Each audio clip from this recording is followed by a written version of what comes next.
Well, hello again, everybody. We're happy to see you. Hello, everybody.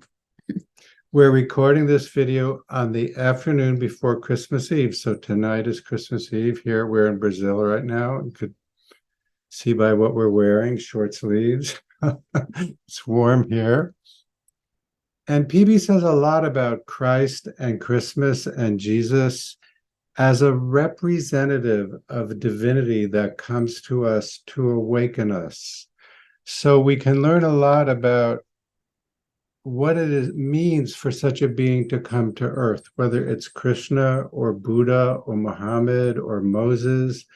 Any of these great beings, including Christ, come for a reason to awaken us to what is already within us. So we'll be talking about the overself as the Christ consciousness, but in a more universal way that applies not only to Jesus Christ, but to other divine messengers. Mm-hmm. So there's three themes we want to cover. One is, as we know, Christ said, the kingdom of heaven is within you. So we'll talk about that. And it's within us as our own overself. What it means to be born again, right? What does it mean to be born again in the sense that Christ spoke of, which is an awakening to our overself, our higher self? And third, when you're born again, what happens? You connect with your overself, but that changes everything. And we'll see how Jesus was an example of the compassion and the love that comes about in oneself when we realize our connection with all living beings through our connection with our overself. The first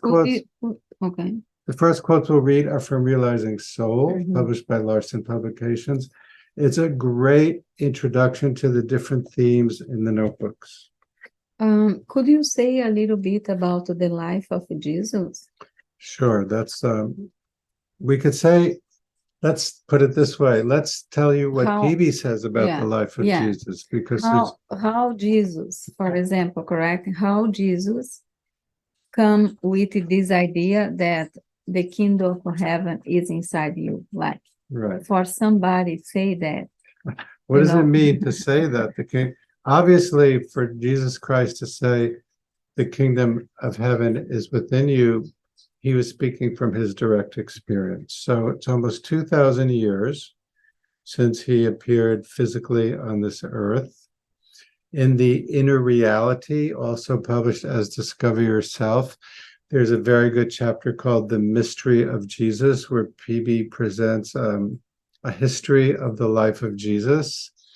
We know that Jesus came into this world with a lot of wisdom already. We know the story of him giving teachings in the temple. And we know that he went to Egypt. He disappeared from public view for a long time. And according to PB, in Egypt, he encountered the sacred traditions that were very active there in Alexandria, including the Essenes, who were one of the Jewish sects or groups active at that time. And the Essenes were a mystical, esoteric, monastic branch of Judaism. And there were monasteries or schools or communities of the Essenes in Egypt, which it is believed that PB attended. The Essenes had a practice, among others, of a sacred exercise, watching the sunrise and the sunset every day. So there are other people who say Jesus may have gone to India. The point is that while Jesus was missing from public view during these years, he was undergoing a training in the esoteric philosophy, the spiritual philosophy of the ancients. And through this training, he awakened in himself an understanding that allowed him to come back to Israel and begin his public life as a teacher and offer a synthesis of these teachings. Anything else about Jesus, about the life of Jesus? It's always very interesting to me that nobody wonders what Jesus was doing during this time from age 13 to 28, when no one knew what was going on with him. So PB tries to fill in the blanks for us and give us a sense of how this young man who was born as a Jew and who encountered the... They say in some moment after this training, he wake up correct? Of course, he has this knowledge as we have, but isn't awake. It's potential. Is a potential. Then, in some moment that wake up in him, the consciousness of the overself, he really recognizes, realizes it as us.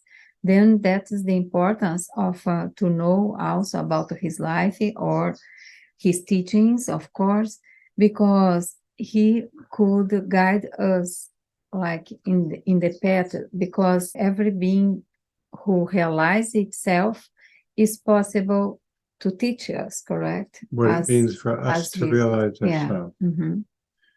So from Realizing Soul, PB says, it is surprising how widely people have ignored Jesus's message.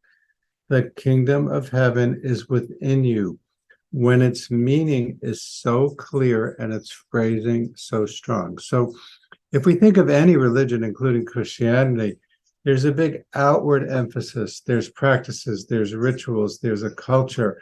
In many religions, there's missionary activity to convert other people.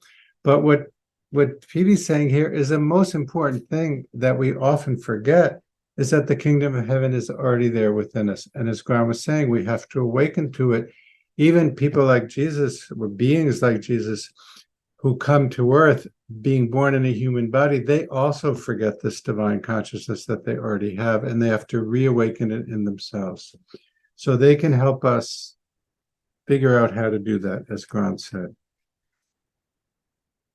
So PB said, and we remember, PB tried very hard to create his own terminology to talk about these spiritual ideas that did not come with so many associations. So rather than say soul or spirit, PB coined the term overself. Overself is a very general term to indicate that we have a higher self. PB says the overself is the inner or true self of the person, reflecting the divine being and attributes. So that means we have within us the attributes that are associated with divinity. In Islam, they say there are 99 aspects of God that they call the names of God, such as compassion or beauty or mercy. Mm-hmm. So we have those within ourselves. Continuing the quote, the overself is an emanation from the ultimate reality, but is neither a division nor a detached fragment of it. It is a ray shining forth, but not the sun itself. So the sun includes thousands of rays, and the sun itself, but each ray of light includes in its pure form, without dilution, the light of the sun. And so in the same way, even though I have my overself, Grant has her overself, our overselves are the real thing. They're the real divinity within us.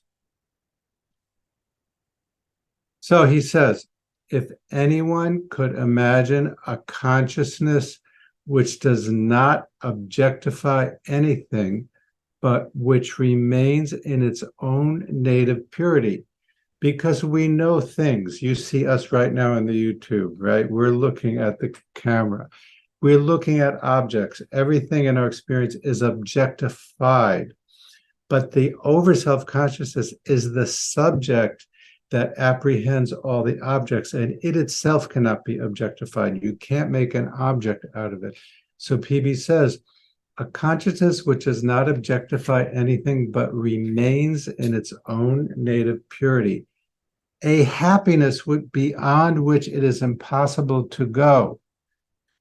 Think of how happy it is lying in the sun and feeling warm and cozy. Well, to contact your overself is the ultimate happiness beyond which you can't go. It is why, correct, when you are in this state, the person is so lovely, correct? Like, don't feel that have any enemy, is capable to do so many things like what Jesus they call miracles. Why they call miracles? Because he was so one, as he said, me and the Father as one.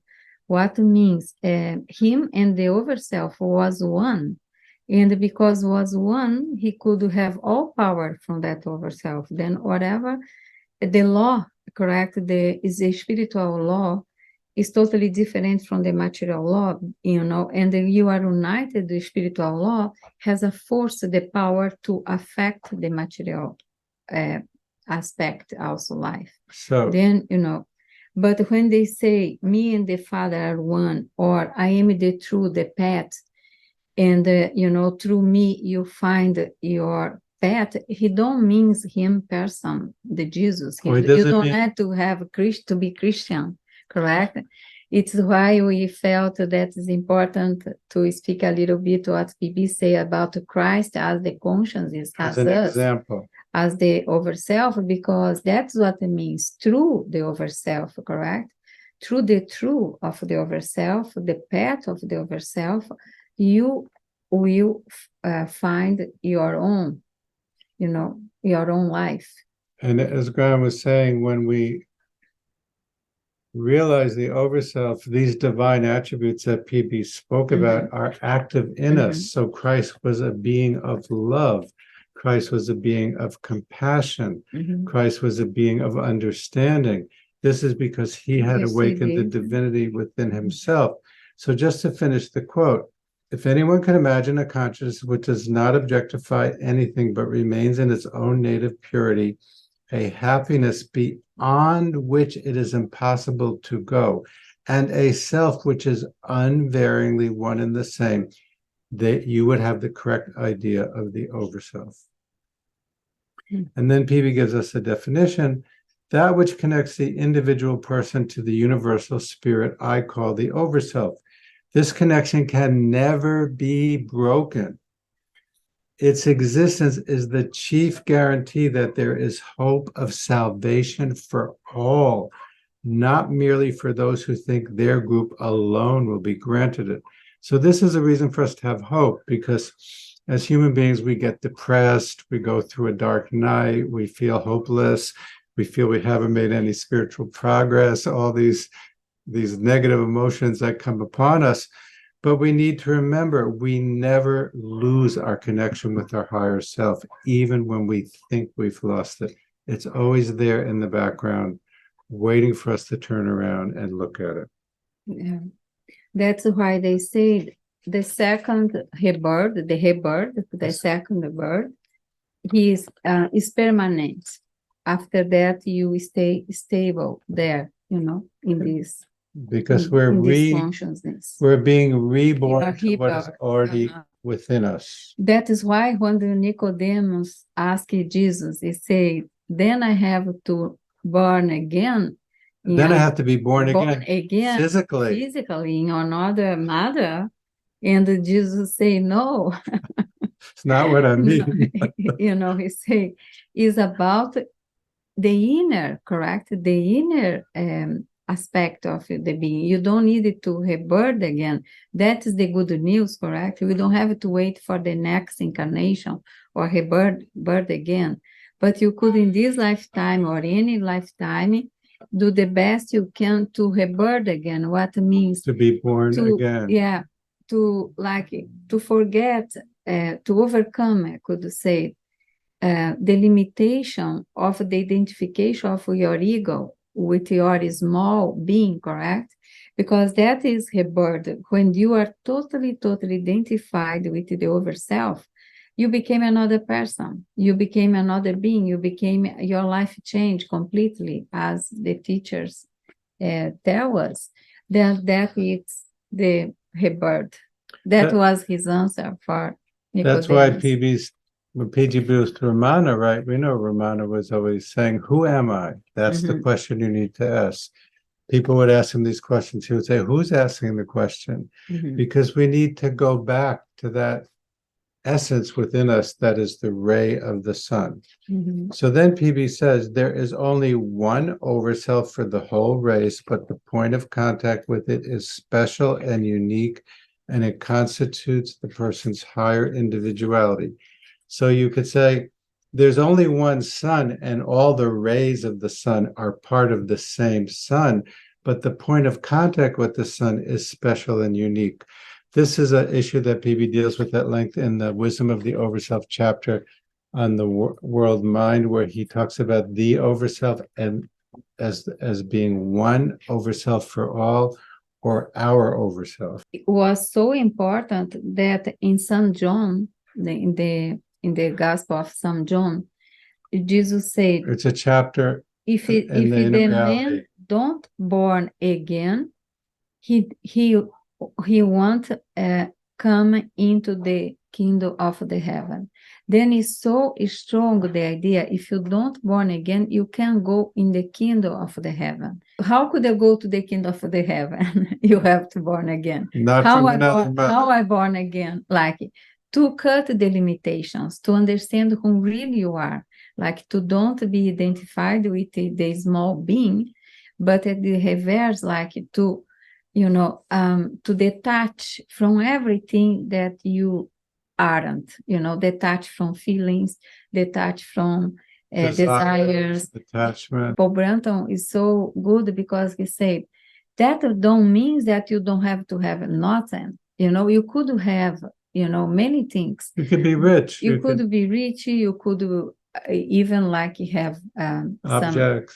But you aren't attached. That is the more important. You aren't attached. You could have everything or do everything, but you aren't attached to that. So the kingdom of heaven is within us, but to be reborn again into it, we have to cut our ties to the material life, and then we can be in the material life. Then where you find yourself in the kingdom of the heaven, wherever you are, that is inside you. So what is it like, right, when you're reborn? What happens? PB tells us it is a state of it. This is now from Perspectives, volume 1 of the notebooks, the chapter 22 on inspiration and the overself.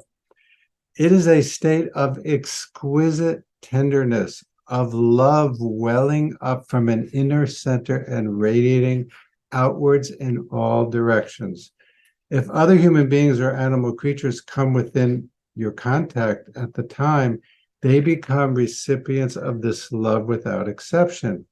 For then no enemies are recognized, none are disliked, and it is not possible to regard anyone as repulsive.